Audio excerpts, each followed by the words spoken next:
పెళ్ళైనా పండగైనా వేడుక ఏదైనా పట్టుచీరల ప్రత్యేక వేదిక వారాహి సిల్క్స్.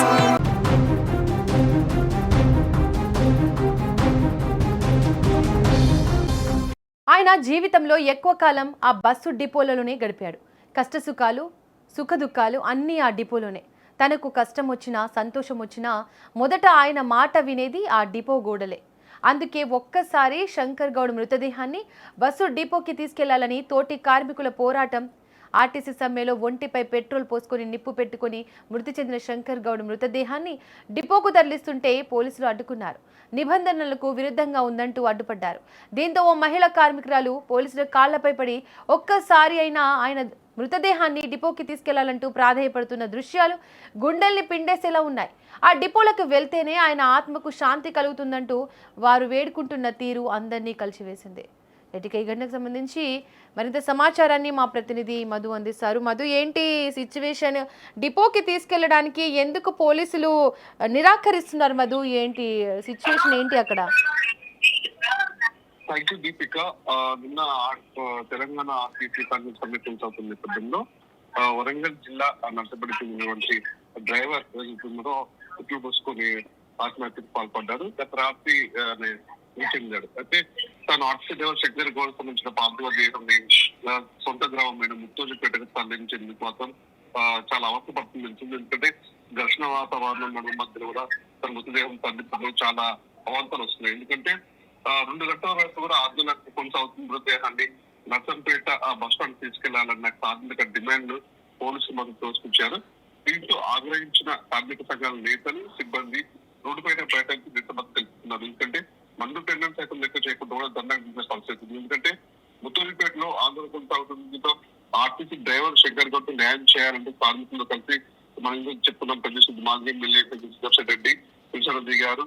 అయితే మొత్తంగా అయితే దీనికి మనందరికీ చెప్పినట్టుగానే ఒక మహిళ ఆ పోలీసుల్ని కాలు ముక్కు వేడుకుంటుంది. ఎందుకంటే శంకర్ గౌడ్ మృతదేహాన్ని పోలీసులు తనిఖీ ప్రయత్నం చేస్తుండగా ఒక మహిళా కండక్టర్ కన్నీరు ముందు మొత్తం పోలీసులకు కాళ్ళ పెట్టుకున్న దృశ్యం అక్కడ ఉన్న వారందరినీ కలిసి వేసింది. సార్, మీ కాలు ముక్కుతా, మా అందరినీ ఒక్కసారి డిపో దగ్గర తీసుకెళ్ళివ్వండి. అక్కడే కదా మేము ఏళ్ళ తరబడి కలిసి పనిచేసింది. ఆ డిపో గోడలకు ఆయన శబ్ద వాసన తెలుసు సార్. ఒక్క 10 నిమిషాలు అక్కడ ఉంచి తీసుకెళ్తాం సార్. అడ్డుకు కొన్ని అంటూ వాళ్ళు చేసిన ఆసన మొత్తం ఏంటంటే అక్కడ ఉన్న ప్రయాణికులు సైతం అక్కడ ఉన్న కార్మికులు అవుతుంది. ఒక పోలీసులు కూడా కంటి పెట్టిన సందర్భాలు మనం చూసుకోవచ్చు. ఎందుకంటే ఆమె కొన్ని సంవత్సరాల పాటు కలిసి పనిచేస్తాం. కానీ డ్రైవర్ గా ఉంది, ఆమె కండక్టర్ గా ఉంది. చాలా ప్రయాణాలు చేసాం, చాలా దూరంగా మేము జర్నీ చేసాము. ఇలాంటి సందర్భంలో మాకు చాలా ఆప్యాయంగా పలకరించేవాడు. అన్న అంటూ చెల్లి అంటూ కూడా మమ్మల్ని పలకరించేవాడు. ఈ రోజు ఆ అన్న మా కళ్ళ ముందు లేడు. ఒక్కసారైనా ఆర్టీసీ డిపోగా తీసుకెళ్లి అక్కడ ఉన్నటువంటి ఆ పరిసర ప్రాంతాలుగా చూసిన తనకి మానసికంగా కూడా మాకు ప్రశాంతంగా ఉంటుంది. ఒక్కసారి అనుమతించండి సార్ అన్న కూడా పోలీసులు సచేంద్రంతో మాత్రం అక్కడ తీవ్ర ఉద్రిక్త పరిస్థితులు నెలకొన్నాయి. అసలు పోలీసులు నిరాకరించడానికి ఏంటి రీజన్స్ ఏంటి? అక్కడ అన్ని అంటే ఘర్షణ వాతావరణం నెలకొంది, ఉద్రిక్త పరిస్థితులు. ఎందుకంటే అతని పార్థివ దేహాన్ని డైరెక్ట్ గా తన స్వగ్రామైన ముత్తూరుపేట తీసుకెళ్లాలని చెప్పేసి అక్కడ కొంతమంది చెప్తున్న నేపథ్యంలో ఇటున్నట్టు కొంతమంది బీజేపీ నాయకులు కానీ బీఆర్ఎస్ నాయకులు కానీ ఆయనకు వచ్చి పోయిన నేపథ్యంలో ధర్నా కార్యక్రమాలు, నిరసన కార్యక్రమాలు అంటే అక్కడ ఏమైనా అవాంఛనీయ సంఘటనలు చోటు చేసుకుంటాయన్న నేపథ్యంలో కూడా పోలీసులు భారీగా మోహరించారు. అయితే బాధ్య దేశాన్ని కనుక ఒకవేళ ఆర్టీసీ డిపో తీసుకెళ్తే అక్కడ పరిస్థితులు మనం ఇంకే విధంగా ఉంటాయో పరిస్థితులు మనం చేయడానికి పోతుంది. అక్కడ ఎవరిని కంట్రోల్ చేయలేము మనము. ఎందుకంటే ఆ కార్మిక సంఘం జేఏసీ నాయకులు అందరూ కలిసి భారీ సంఖ్యలో అక్కడ మోహరించారు. మళ్ళీ అంటే సంబంధించిన చట్టపరంగా సమస్యలు ఎదురవుతాయి. మళ్ళీ స్టోర్ చేసుకోకుండా కూడా వాళ్ళు అక్కడ మృతదేహం వద్ద సమ్మె చేస్తున్న కార్మికులు ఉన్నారా? అంటే వరంగల్ వ్యాప్తంగా కూడా మొత్తం సంబంధించినటువంటి ఆర్టీసీ జేఏసీ నాయకులు కూడా ముఖ్య కార్యకర్తలు అంతా కూడా ఇప్పుడే అందరూ కూడా ఆ నర్సపల్లి చేసుకుంటున్నారు. వాళ్ళ నినాదాలు హోట్ చేస్తున్నారు, ధర్నాలు నిరసన కార్యక్రమం చేస్తున్నారు. దృష్టిలో పోలీసు వాహనాన్ని కూడా ధ్వంసం చేయడానికి కూడా వెనుక పరిస్థితి ఉంది. మధు, ఇప్పుడు ఉద్రిక్త పరిస్థితి ఏ విధంగా ఉంది మృతదేహం వద్ద? నడుస్తుంది.